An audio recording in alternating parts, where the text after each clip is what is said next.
مرد کا درجہ عورت سے زیادہ کیوں؟ دل کے تاروں کو چھیڑتی ایک خوبصورت تحریر۔ حج میں نام نکلا تھا، فلائٹ بھی پہلی تھی، کھاڑیاں سے بہاولپور کی پوسٹنگ ہوئی تھی۔ 2 کمروں کا فلیٹ الاٹ ہوا تھا۔ 2-3 دن میں جلدی جلدی سامان شفٹ کیا۔ بچوں کو پیچھے 40 دن چھوڑنا تھا، سو ان کی ساری سیٹنگ کی اور بچوں کو ساتھ لیا اور بائی روڈ کراچی کے لیے نکل پڑے۔ راستے میں رات اور شدید بارش ہونے لگی، ساتھ ہی ٹائر پنکچر ہو گیا۔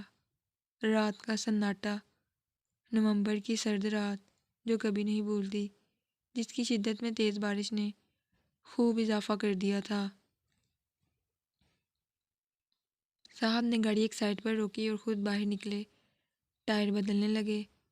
7 سالہ ارسل بھی بابا کے ساتھ اترا اور اترتے ہوئے بولا، ماما جتنا دروازہ بند کر لیں، آپ لوگ بھیگ نہ جائیں۔ اور پھر برستی بارش میں ٹارچ تھامے کھڑا تھا۔ آپی، چھوٹو اور مما گاڑی کے اندر گرم ہیٹر آن کیے بیٹھی تھیں۔ چھتری نہ ہونے کی وجہ سے ارسل بھی بابا کے ساتھ مکمل بھیگ چکا تھا۔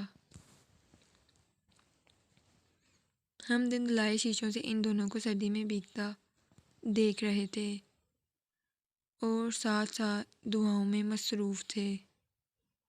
آپی جو حفظ کے دوران جب بھی مردوں کے ایک درجہ آگے ہونے والی آیت پڑھتی تو سوال کیا کرتی، ماما یہ کیا بات، اللہ نے ہمارا درجہ کم کیوں رکھا؟ 10-11 سال کے ننھے سے ذہن میں سوال اٹھا کرتے تھے۔ مما کئی سالوں سے سمجھاتی مگر ننھا ذہن اٹکا ہوا تھا۔ اس وقت بھائی کو بھیگتے دیکھ کر بولی، مما اسے ٹھنڈ لگ جائے گی نا؟